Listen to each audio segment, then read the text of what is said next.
1892 மற்றும் 1924 Mysore சமஸ்தானத்திற்கும் Tamil Nadu that is Madras பிரசிடென்சிக்கும் ஏற்பட்ட ஒப்பந்தத்தின் அடிப்படையில் காவிரி வாட்டர் ஷேரிங் அப்படிங்கிறது போயிட்டு இருக்குங்க.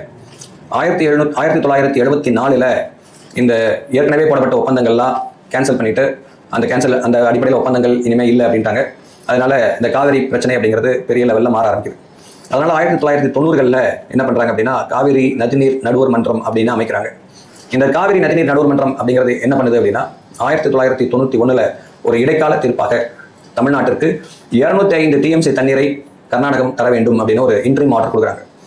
காவிரி நதிநீர் நடுவர் மன்றம் அதுக்கப்புறமா ஒரு 16 ஆண்டுகள் கழித்து ஃபைனல் ஜட்மெண்ட் அப்படிங்கிறத கொடுக்குறாங்க 2007. அதில் அவங்க ஏற்கனவே கொடுத்த 205 டிஎம்சியை குறைத்து 192 டிஎம்சியாக குறைத்தார்கள். இதில் முக்கியமாக பார்க்க வேண்டிய விஷயம் என்ன அப்படின்னா இது போன்ற நடுவர் மன்றங்கள் வாட்டர் சம்பந்தமான அத்தாரிட்டிஸ் கிட்ட நம்ம எப்பெல்லாம் தமிழகம் முறையிடுகிறதோ அப்பெல்லாம் கர்நாடகம் அதிகமான வாட்டரை பெற்றிருக்கிறது, தமிழகத்திற்கு குறைவான அளவே பங்கீடுகள் வந்திருக்கிறது.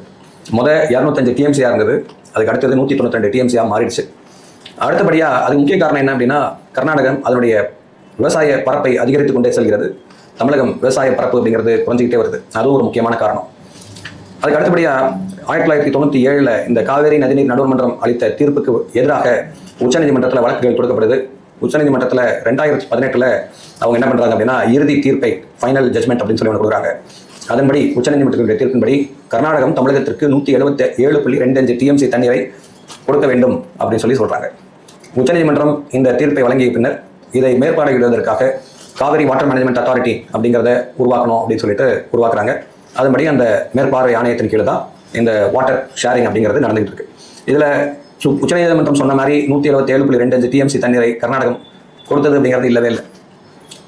இதுல தான் 177.25 டிஎம்சி இவங்க தண்ணியை என்னமோ கரெக்டாக கொடுக்குற மாதிரி தான் இவங்க இப்போ என்ன பண்றாங்க அப்படின்னா மேகதாட்டில் அணை கட்ட போறோம் அப்படின்னு சொல்லி அடுத்தது நாங்கள் கட்டுறதே யாருக்காக அப்படின்னா தமிழ்நாட்டு மக்களுடைய நலனுக்காக தான் அப்படின்னு அங்கே ஒருத்தர் சொல்லிட்டு இருக்காரு.